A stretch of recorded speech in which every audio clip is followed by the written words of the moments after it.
The Sandusky River Valley Beekeepers. I'm going to call the meeting to order.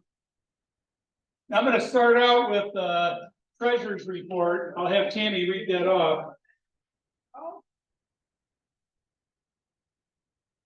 As of the end of May, we have $6,220.66, and then 25 in our state.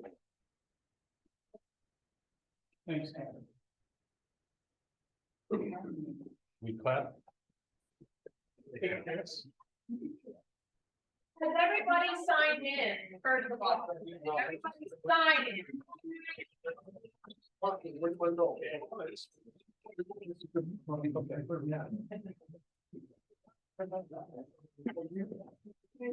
All right, also we have a sign-in sheet up here for both visitors and members.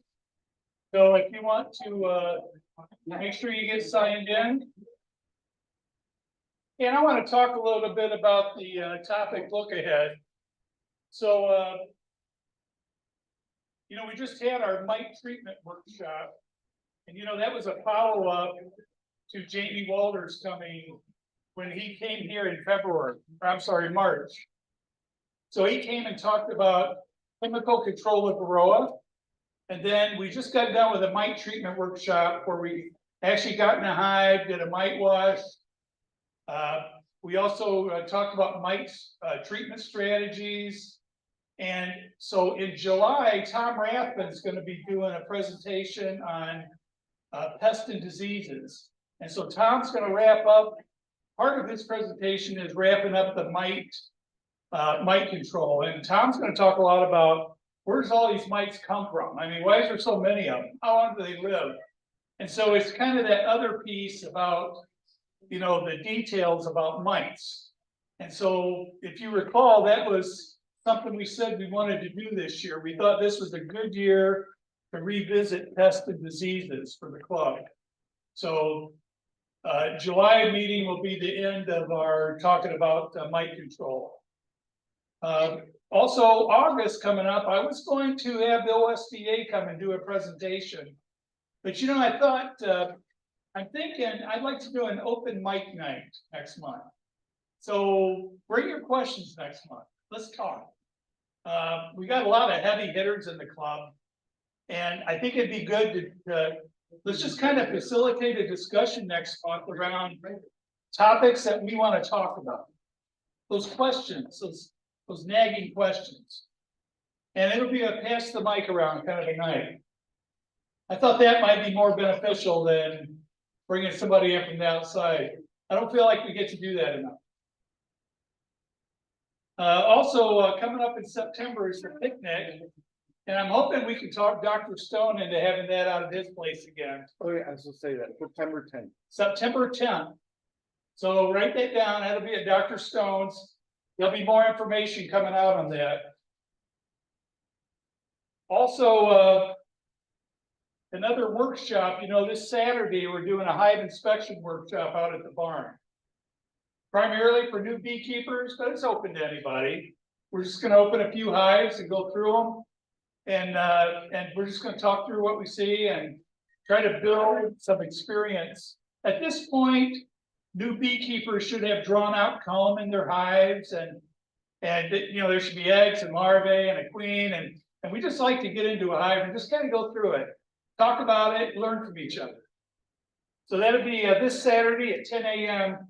Out at our barn. Later in the year, I would like to do another workshop on sugar boards, preparing sugar boards and winter patties. Tom Rathman did that a couple of years ago, and we got really good feedback on that. So it's probably time we revisit that again. So that's kind of a look ahead of what's coming up. I wanted to mention fairs. So the local fairs, you're all going to be getting an email update on what's going on. So far, we've committed to Erie County and Sandusky County. Huron County is open. We're not sure about that one yet. Usually, John Schick takes care of the Huron County Fair. You know, I would like to do something in Ottawa County. I was hoping Terry Lowe would be here tonight, but folks from Ottawa County, as many members as we're getting from Ottawa County, it'd be nice to do something over there at that fair. Seneca County, often they want to charge us a lot of money to come and be at the fair, but if they don't do that, maybe we could put together something at Seneca County Fair. The way I would envision this working this year is we're gonna look for a volunteer from that county just to coordinate like the schedule. People coming to the fair to work the table. Usually I make sure that we have equipment there. I got a tent and we make sure everything gets set up. We pay for your ticket. If you want to sell your honey when you're there, you can sell your honey. So more to come on that. If it's something you might be interested in, look for that email. Kim will be getting it out to us. Hey, the month of May, busy month. We had the 4-H country clovers that was out at the barn. I did the Kiwanis Mother's Day dinner over in Tiffin. Nice group of people. And then I did the Clyde Senior Center last week. And now I got Fremont Senior Center after me. If anybody wants to do a senior center, let me know. Actually, it was a lot of fun. June presentations. This week, we've got a group coming in from a local church, a youth group. They're going to be stopping out at the barn in the afternoon one day. Kim is doing the Boonville Public Library. And where's Kathleen Kahn? Kathleen Kahn, you're doing something up at the Sandusky Mall. I have to have that. I got it. Okay. I got it. She won't let me. It's their insurance. What you don't know right now is that they've already received it. Oh, They sent an email to Ohio State Beekeepers. they said, I gave her Peggy's. Yep. Okay, so she's already got And it. I've got a copy for you too. All right. What we're discussing is our copy of our liability insurance with the club. You know, when you're part of the club, you know, we have annual dues. One of the things that we do with those dues is we buy insurance to cover us, like if, you know, something happens, anything can happen, but we get that through OSBA. So some places when you present, they want to see a certificate of insurance. Hey, one item I've got open right now is June 16th, I was contacted. There's a 4-H day camp that they're looking for somebody to do a couple of presentations on that day. Yeah, Dale. Just to back up on your insurance, does that insurance cover the storms, the loss of storms? No, it does not.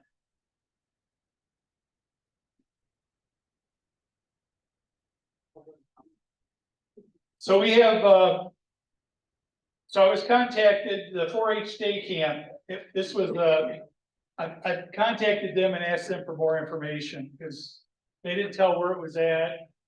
It was an ohiostate.edu email, so I couldn't tell. They just sent a message to our webpage, and it's a 419 area code number. So I left them a message this morning and haven't heard anything. So if they want some help, they'll get back to me. And so now I want to talk about why we're here tonight. Tonight we got an interesting topic tonight, and all of you know Michael Gergely. Mike's been in the club for a long time. What, 2016, I think is what my record is. Yeah, long time. But you know, I always you talk to me long, you always hear me talk about brood box management. And I always see these YouTube videos of people who manages hives using a single brood box. And I always think to myself, man, how could you do that? I'm lucky to keep my hive from swarming with 2 brood boxes. And so I'm always trying to read about brood box management and, you know, those things about how much nectar is in my hive, how much room does the queen have to lay. And so we got Mike, he's doing a presentation tonight. Mike has a company called Red Creek Honey, and he's going to talk about managing single hive brood management. He's going to do single hive brood management. So Mike manages hives using a single brood box. So Mike, with that, the handouts are being passed out now.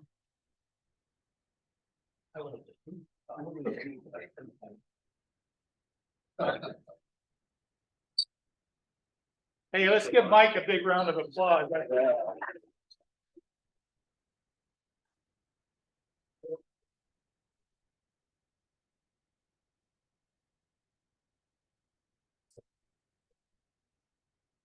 How's that? Anybody hear me?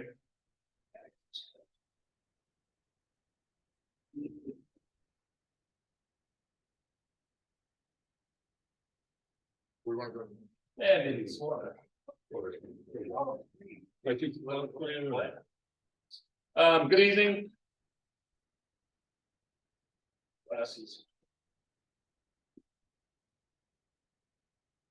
I started out in with double hive just like everybody else. And thought it was an easier way to manage the bees. I got into do honey production, why I got into it.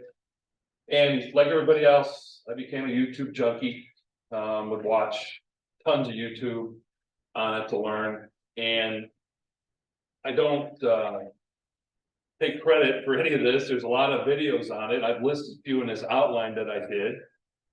And I really liked what they did. Canadian Beekeeper is one of them. Devin Ron is another one. And then Bob Binney is another one that I kind of watch a lot to see how they manage their hives. And there's a lot of reasons I got into it, one being honey production. I think when you do double brood, you lose a lot of honey over the winter. And you guys get into your double deeps, you'll see maybe they're still down on the bottom and the top is still full of honey. 60, 70 pounds that you don't extract. And so that's why I really got into it. So this is my configuration. I figured I would start, well, actually back to the outline. The reasons why I did it, my average yield was higher.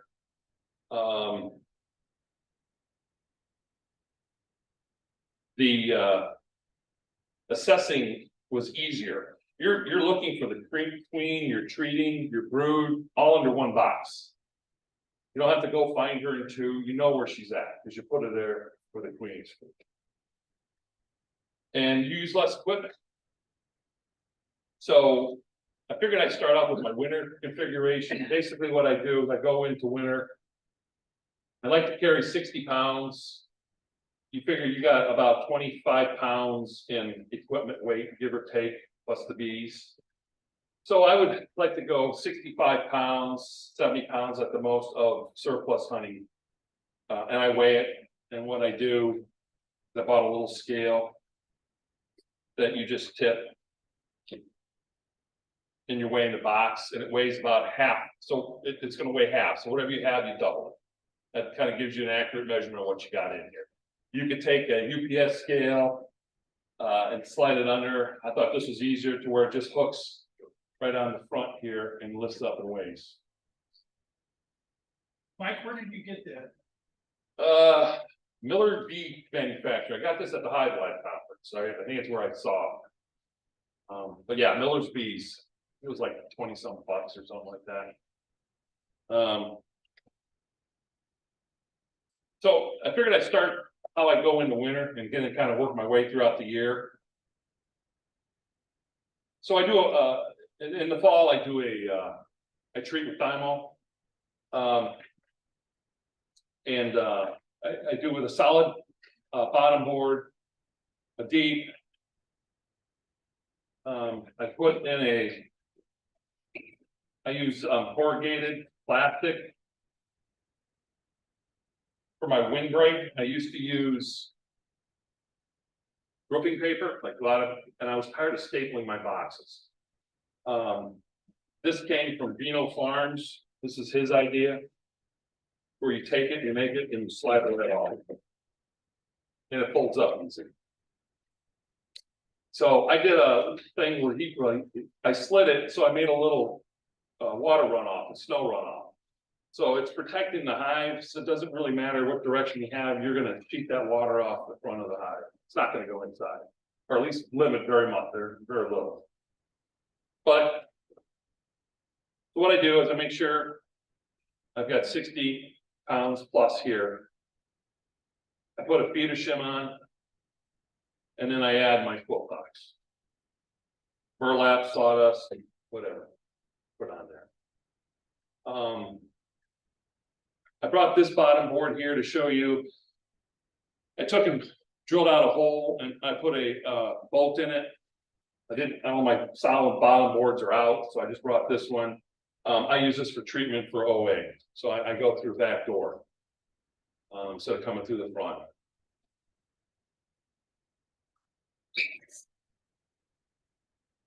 So I'll put pollen patties, brood them up, and then about October, we'll shut them down, make sure we got the weight, make sure, you know, we got robbing coming in October. I'll seal this off with tape just to make sure the robbing bees don't have an easier way to get in. Okay. Mike, you said you use pollen in the late fall. Yeah, I will feed pollen. You gotta watch how much you feed. Small hive beetles, they'll go and tear it up. So I will go, I want that brood box as big as I can get it going. So keep the queen laying the sauce.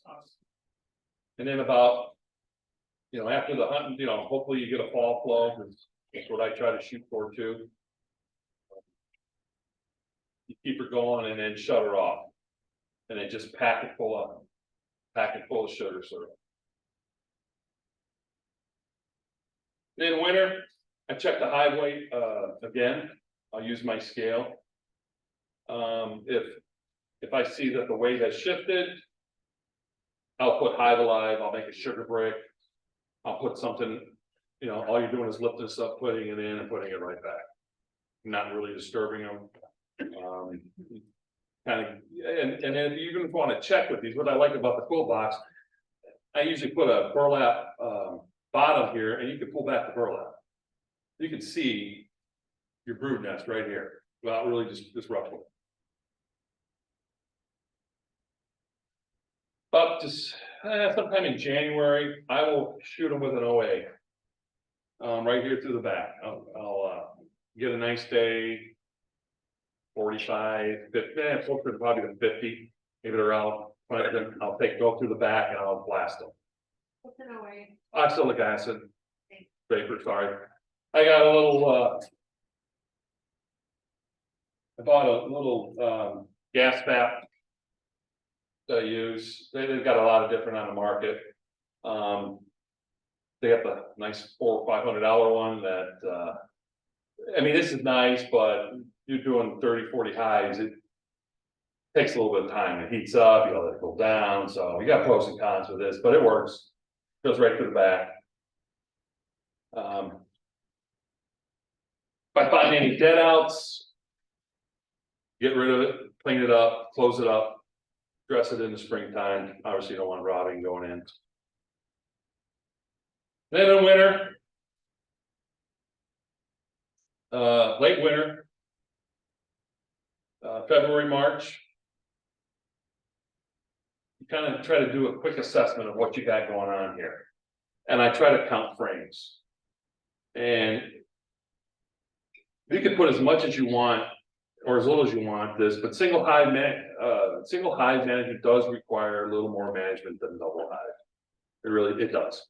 Where it starts to get a little tricky is more in the springtime, because now you have all the bees down here. Okay, you don't have two layers. You know, you got everybody down here. So late winter, we're in February, March. Got a good weather in maybe late February, weather permitting. I'll get in here, as long as I have enough frames of bees, I'll try to put in apple bar. I'm a believer in rotating treatment. I don't try to do the same treatment over and over again. I pretty much use oxalic acid, apple bar, and thymol. Those are my three that I try to do every year. gets tricky. I mean, this year was a really good, spring. We had weather to get into them. Some years you may not get into them until late March, not make an assessment. This year we were able to, and I was able to treat them, get the full 45, 50 days, whatever it is, to do it. Then I'll start with pollen patties. Same time. I go with global pollen patties. I am trying to do.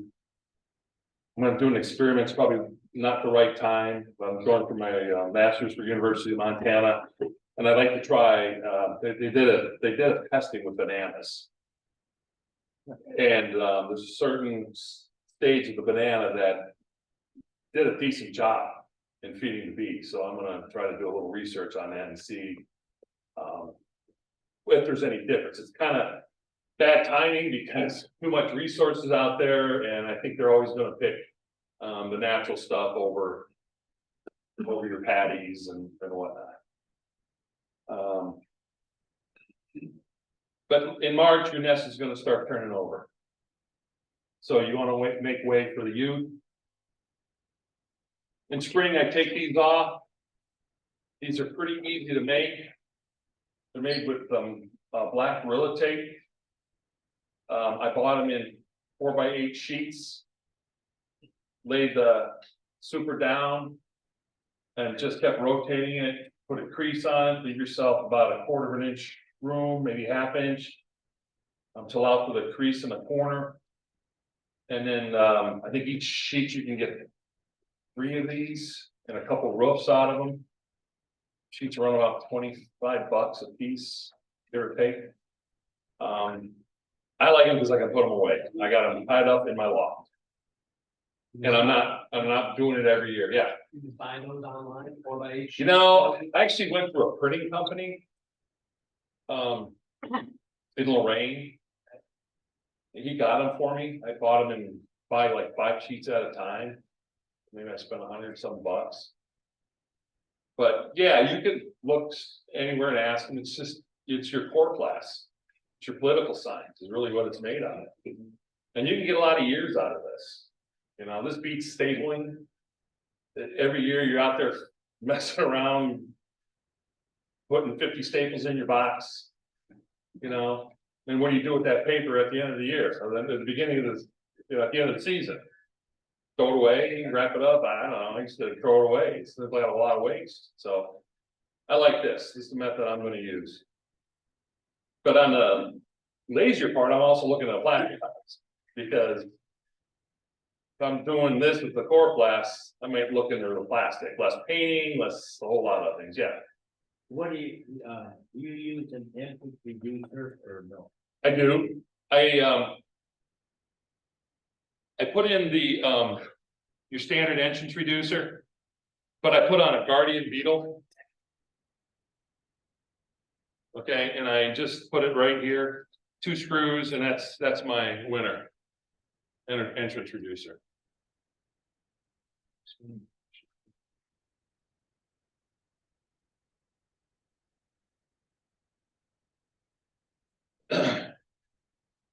So in springtime, what I do is once the weather permits, I like to try to equalize the brood. I go through and I try to get 4 to 5 frames per colony. Gives equal strength out through your apiary. This year was a little challenging with the weather. Everybody brewed up fast. This year was a tough year to kind of stay on top of this. It's very challenging with working full time and trying to get into this. It caught me a little off guard this year. I did have a number of swarm cells like everybody else, but I utilized them. I must have 15, 3 queen castles plus another one that I can go ahead and just drop them in and raise queens. But you do have to pay attention. So as my 4 to 5 frames grow, I'll take and try to put them in each other hive to help boost. Like they say, you want to put them in good hives. Sick hives, it doesn't matter. It's not going to make a difference. You got a thick hive. Adding a frame of brood is not gonna change anything. So this is where the single hive, so you're starting to brood up. And what I'll do, so I'll peel this off. I'll peel this off in the springtime. I don't use crown boards. This is my crown board. We call it double bubble or Reflectex or something of that nature. This is my migratory cover.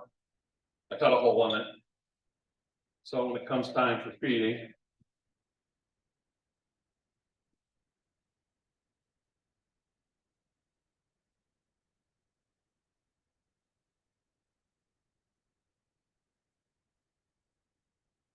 Use a gallon feeder. Okay. I'll feed them. I'll have my shim on there as well if I'm still doing pollen. And I'll just keep it like this. So when you start getting into later April, or when you're starting to get some resources in, you're done feeding them. This is where I think single hive management gives you a lot of flexibility. So normally you would take and you'd add another deep. So hopefully you've got drawn out foundation. And if you at least give them 3 or 4 that they can come up through the middle and let them build it out. Now what this does, it does a couple things. You can take out of this and make a split. Right away. You can come back. You've got nurse bees, brood, larvae up here in the upper box.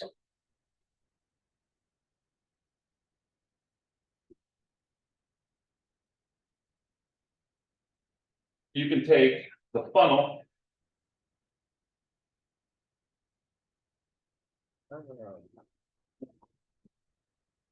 Take your bees, take them in. You don't have to really look for the queen. If you want to, you can go ahead. Make sure if you see her, put her in, you're done with the box then. You don't have to really go any further. You know she's down there. Take this off.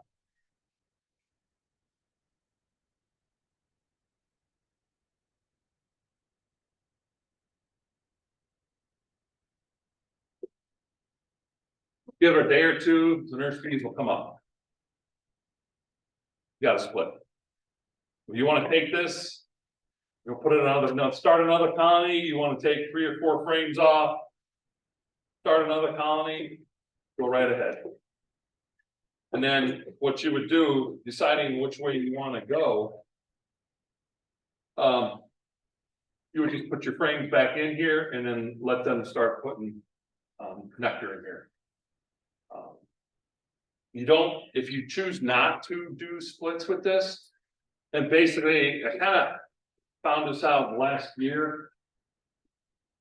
Don't put your deep up. Put a medium up. Let her come up, shake her back down. That way you got the bees up here.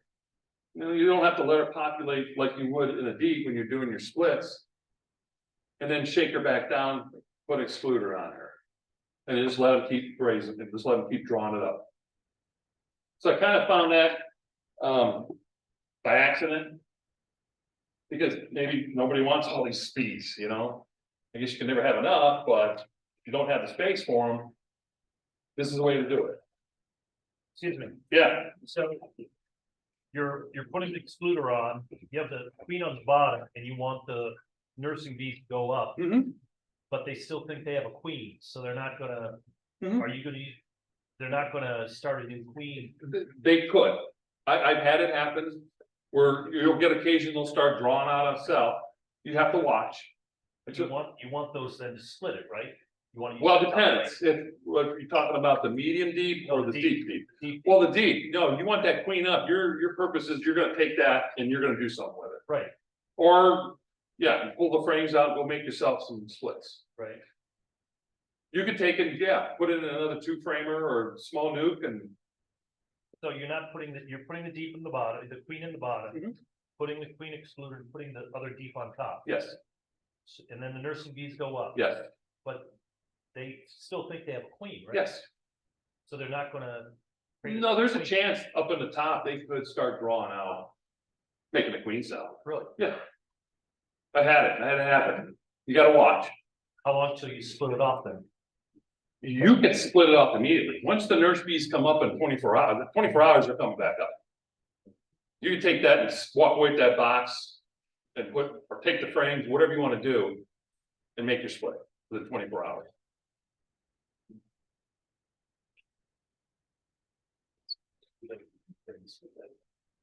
Pardon? I can do that with 3 frames if I like 2 low frames and if I like 2 deeps and supers. Yeah. I could do it with a 3rd deep and wait for a while. I mean, if you want, that's an awful, I think. I mean, I think they would start tending to pack more nectar up there than they would. I mean, short term, the 24, I've got so many bees in my hives right now, I gotta. But, and this is not really for everybody. This is to me a quick way to make splits and make more bees. Yeah, yeah. Okay, I truly do like it. How many hives do you have in your apiary that you can do 5 and 6 brood frames in each one before you have to make? Well, right now, it kind of morphed a lot this year. Yeah. I think I got like 15 production colonies. And then the rest I'm doing 2 frame nukes. Mhm. Bought a horizontal hive, so we have 2 colonies in that. And then in the back, I'm doing double brood colonies and single nukes, so I think I'm somewhere up to 40. Yeah, so Maybe you have the 12. real estate to move them around Yeah. too, yeah, And well, it's in my yard. yeah. I mean, if I'm doing, you know, when I go make a split. Jim taught me this, you know, I'll close off the entrance, it's gotta be a cool day, you can't do it when it's hot, to cook them. But I'll shut the entrance off, I'll let them sit there for a couple days, I'll pull that hole full of grass. Let them work their way out, let them reorient, face them another direction, turn them 180 Yeah. degrees, something, you're gonna lose some, but you're trying to keep most of them in your split. Right. That's what I do. 2 or 3 days if I can. So you want to keep as many as you can in your hive without losing.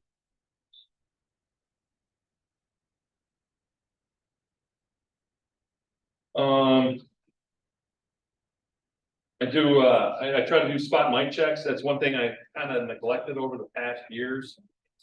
You got to get in the habit of doing it. It's they'll pay off in the long run.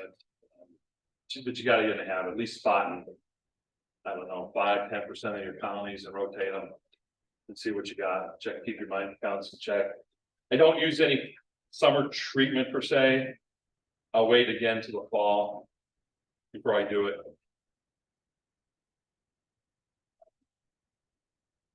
But it does require a lot of management time in it. I think once you get past the spring, starts to ease up a bit to where you don't have to worry about. Because they will, if you don't give that queen enough room down here, they will fill that up with nectar. And then they will swarm. Mike, how many, when you inspect in the summer, like, how many frames of nectar would you typically have in a 10-frame box?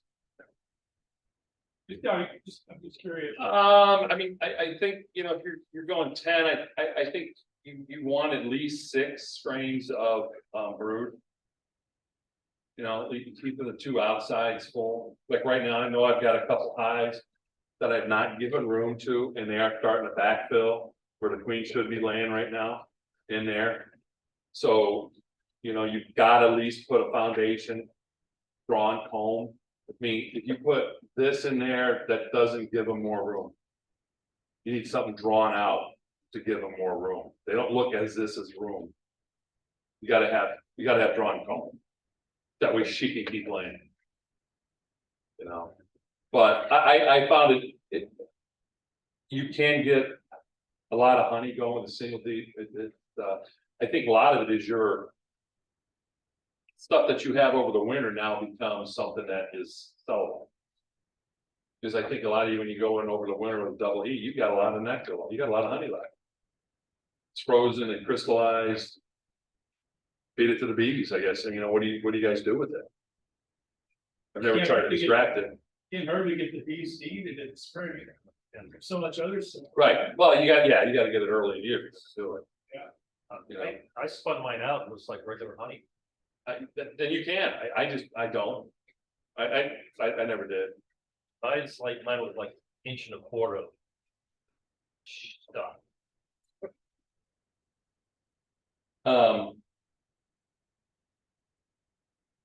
And then it's back after the flow is done. We're coming into early fall, I'll take a triangle bee escape. And let the girls all come down again. I'll keep a super on for trying to pick up a fall flow. If I can get a super 40 pounds per hive, good. And call it a year and then button it back up. Mike, I got 100 questions. Ask away. So during the summer, how many of these medians would you have on this side? I got up to, I think 4 or 5 mediums on my hive. Also, if you've got an excess of nectar frames in your deep body, in the deep body, what do you do with them? I know, because we run up on this a lot in our bee yard. Well, During the, peak nectar flow, you've always got lots of nectar. right, if I don't treat, as long as I don't have my apple bar, like anything down here in the bottom. This is theirs, I don't extract it, it stays, it doesn't go anywhere. I'll take it, if I feel I'm getting honey bound, I'll pull a frame out. The foundation is your best friend. You gotta have, you don't have drawn foundation. That's what I'm doing this year, is I'm trying to get drawn out. You can never have enough of this stuff. It just gives you so much flexibility when you have it available. I find something honey bound, I'll pull it out and put it somewhere in a brood box somewhere else and drop another foundation in there. Let them go with that. But I don't extract anything from down here. Now, when they come up here, it's a different story. I'll take out of here. Because I will, right now, I think I've got 3 deeps full of honey. Because I pulled splits out of them, but I just let them fill it back up. And then I'm putting, actually, I go underneath. I super under. They say it doesn't make a difference, I go under. Well, I mean, the queen can't lay up there anymore. She's not going up there. She is not going up there. And then I treat. I'll feed. I'll put the feeder shims on. And then back in I kind of try to wait until we get late into the year. I found I'm trying to change a few things and go later in the fall, let it get cold before, we're not usually getting stuff, so we'll get rain, but late November, I think that I'll start really tightening them down, because it's a lot easier. We're wrapping felt paper because it's got to go into good weather, and nobody likes doing it in the cold, wet weather that we get here. It's not fun. This makes it easy. You just drop them in, close them up. I put ratchet straps on all of them, because we had that nice windstorm, right? We got this year. Yeah. 6 of them went right over. Yeah, I didn't lose any of them, and they shifted, but they were all strapped together. Well, I mean, strap the boxes together. I don't strap them together, but the cinder blocks I had were not buried deep enough. Never had a problem. Then it was kind of a sandy soil. So I actually dug them down about 2 inches, so they're in there, and then packed dirt around them, and to keep them from going over. But it did. It took a 40-foot pine tree with that wind and just knocked it right over. So that was fun this year. Any questions? Yeah, Yeah, you're successful with 10 frame, you know, people are successful with 8 frame. I would. No, to answer your question directly, I think you start to limit yourself in space. I mean, I don't, I mean, you need. Devin Rawns did a count, and I don't have that, I had some notes on it. I think there's 13,000 and there's 70,000 cells in a 10 frame hive, if I remember correctly. And if that queen is laying 1,500 a day, she should have enough to repeat and keep going as long as you give her room.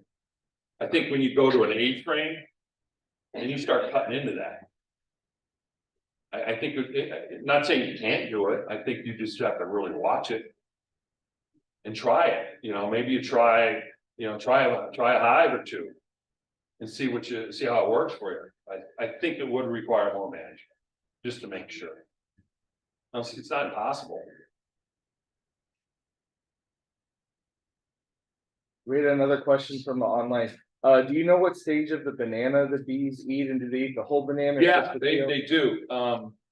It's actually, the lady did a report. She did a research paper for the University of Montana, but she did it on studies that she went and researched out. It was they were different countries that were using this, but there's different stages of the bananas, and I think she classified it in 4 stages. It's just when the banana starts to freckle. Can't have a green one. It's I can find the link because I'm going to use it as research material for me, but you can't have a blackened one. Okay, it's got to be just when that banana starts to freckle, and they will eat the whole field. Oh, Yeah, and what I do is I take and cut just enough for them to eat. What I'm probably going to do is weigh out the patties and the banana and put in equal amounts, and you know, and let it sit there. You can cut it in half, kind of mash it in, and let them have at it. Yeah, So this banana theory is the supplement or replacement? it's a supplement. Okay. Yeah, I mean, nothing's ever going to replace pollen. They'll go to pollen 9 times out of 10 probably. But when you get a terrible wet season, or it's really cold and you don't want them to set back on their brood, you know, patties have come down, you know, they're little, like, I forget what I paid for global. You know, I think it was $70 for 40 pounds, maybe.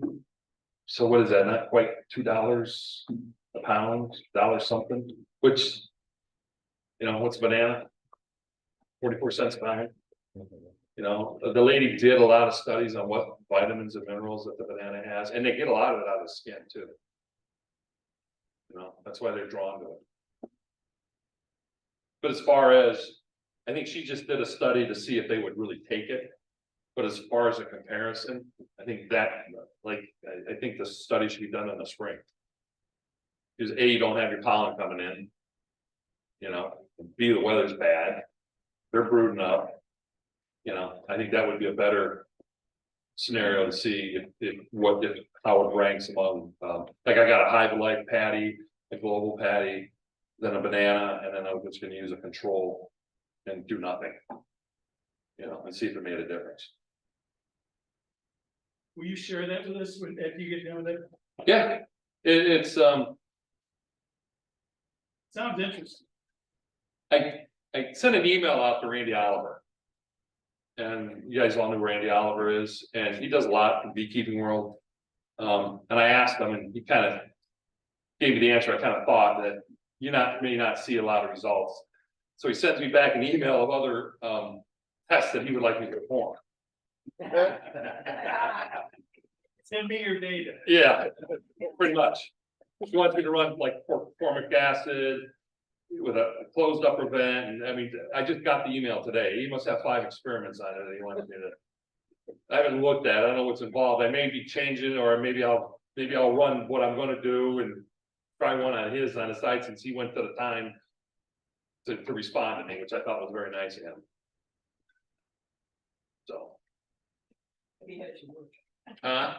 If you want to. but yeah, hey, I'm not right, I can't say no to him now. I mean, we went through this time to respond, yeah.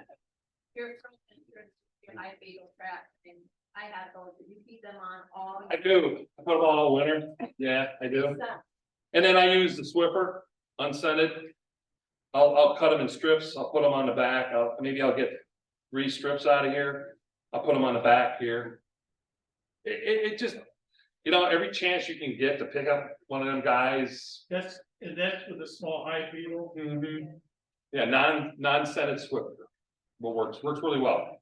Cheap. You can use a shop towel, you gotta get a different type, but I use a Swiffer. I usually don't see them till, I've seen a couple this year. But later in the year is when they start really, at least in my area, you start to see more of them. But they'll corral them up or keep them up on top I'll see them up on the top of them, on top of here. So I'm fine. Just give them a high tool test.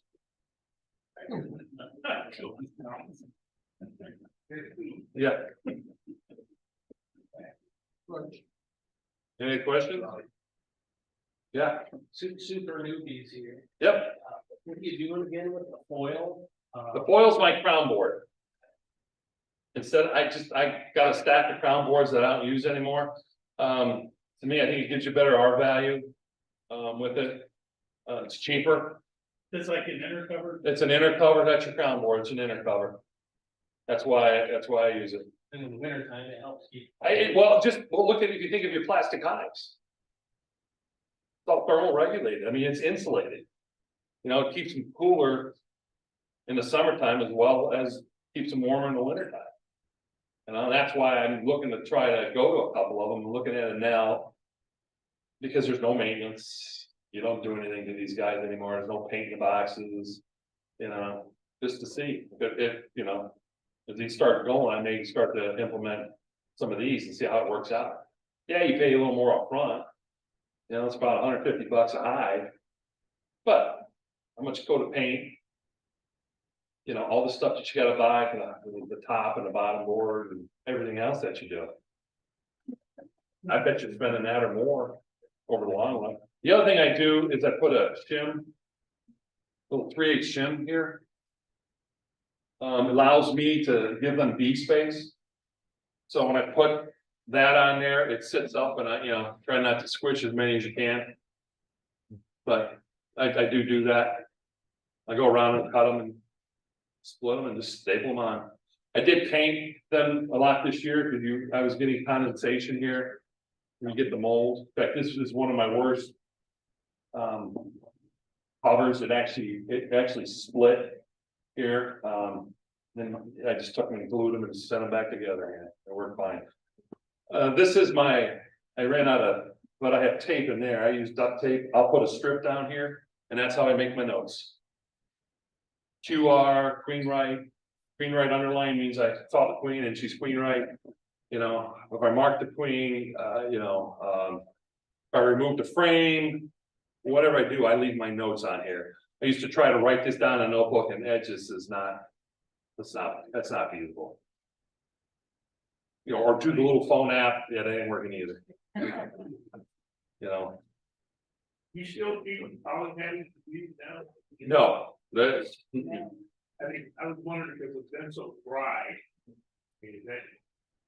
I think you would get less, I think the nectar would probably be the one that would suffer more than a pollen. At this time, it has been dry, but they're still bringing it in, it's only been going on almost 2 weeks now, maybe, since we had rain. And I think we're supposed to get rain on Sunday. Sunday. Who knows how that happens? It goes north and south from us and we may not get anything, so. Is it only 20? And at this point, whatever percent we get, we'll take. Right, but I wouldn't recommend pollen, I don't think they're gonna take it. Someone else had a question over here.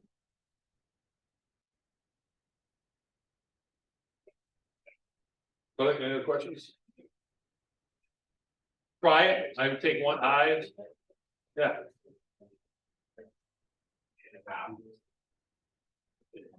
Yeah.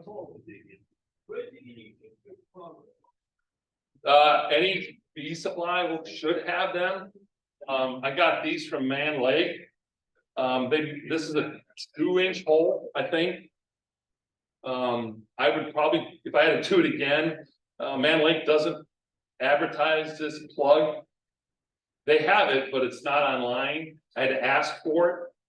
So the other one is a smaller one, probably 1.5 inch. And I probably would go with that one. But I kind of started with a 2-inch, so kind of stuck. Had a 2-inch hole, so I quit. Yeah. So that's what I'm going with, but I would go smaller, especially when you hit your nukes, you know, it's maybe just a little big, but. Go 2-inch, yeah. So you're putting these supers on the bottom. You have access holes for your bees on the top then also? During the summertime? Yeah. No. No. Nope, When do you have access holes anytime? Like winter. The winter time? Just because, you know, maybe not through cleaning out the bottom entrance. Okay, they have an escape, you get a nice day in January, they can go out and make a flight. You know, with that guardian on there. It's, you know, maybe hard for them to drag out and it starts to build up. You know, I try to get out there, but maybe I don't get there as much as I should. But at least I got an escape for them, and they will use it. They will use it. So, and then, I don't know if it has a lot, you know, I for ventilation, my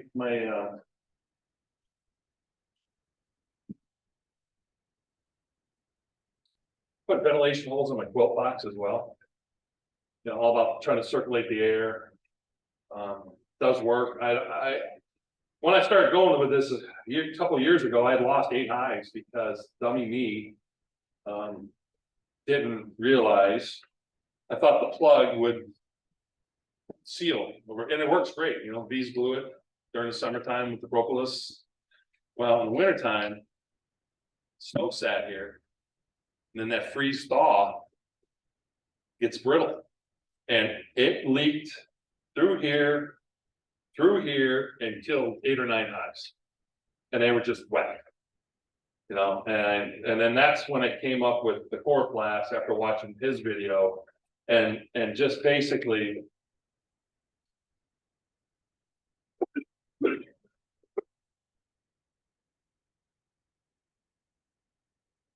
I still leave the plug on. It's not gonna hurt nothing. And what I thought about doing this year, because these get brittle throughout the sun, just constantly beating on them. I thought about taking, and I have it, I just gotta do it. You know that foam, your crack foam that you spray? I thought about spraying foam in here. Letting it harden up, and any moisture that comes here would run off and stop this from wearing. These are a couple bucks a piece for these lids. So I thought about putting that foam crack in here, let it build up, and then that way it's a solid plug. I shouldn't have to worry about moisture because they will crack. The sun beats on here and splits them. So I thought I'll put an insulation foam here, and then I'll take this and I'll put this on the top like this. Now nothing is getting through. There's no rain. I don't have to worry about moisture coming in, drowning them. Any other questions? Try it, take a hive, try it this year. I think you definitely will see an increase in honey production. Shouldn't be uncommon to get over 100 pounds, even a little more. Yeah. How often are you in your hives? Right now, once a week. Yep. So you got me thinking, so I've double deep frames, they're just bearding outside, they're ready to go.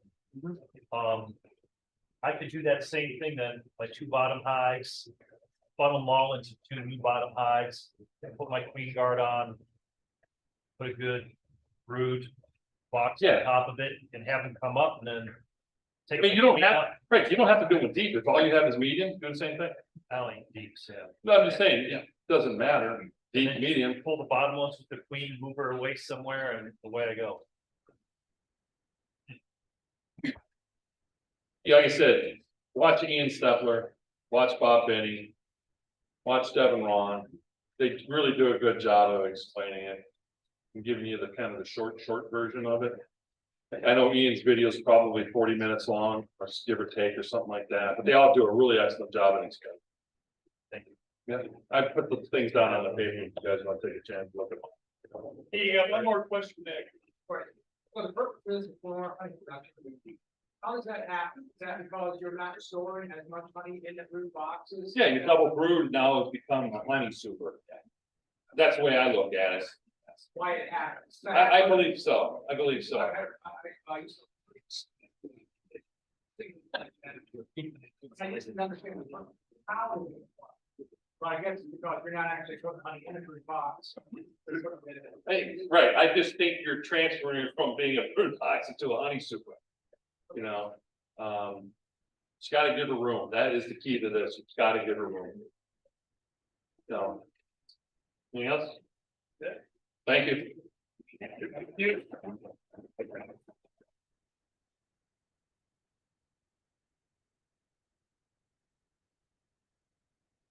Thank you, Mike. Appreciate you taking the time to come and explain the single bug. Hey, one item I need to ask the group about. Next month, our meeting is on July 3rd, so that's the first Monday of the month. And I think that's a pretty important meeting because Tom Rathman's gonna be here presenting Hive dust and disease. So the reason I'm asking is July 3rd a good time to have a meeting with it being like the weekend before July 4th? I mean, is everybody here gonna be off traveling? I mean, are you telling me that you'd rather spend your July 4th weekend with me? No, We won't miss the fireworks, but what I'm asking is, if we keep our meeting on July 3rd, will that be okay with the group? It's a Monday evening, it's our first Monday of the month, it's our regular scheduled meeting, but we always ask when there's a holiday that butts up against it, because some people like to travel. Okay, so without hearing a whole lot of objection, I'm just gonna tell you, we're gonna have our meeting on July 3rd. As scheduled next month. I look forward to seeing everybody's smiling face. I think we have We something, have door prize, so it's pure and natural skin cream. pure and natural skin cream, somebody's gonna win this.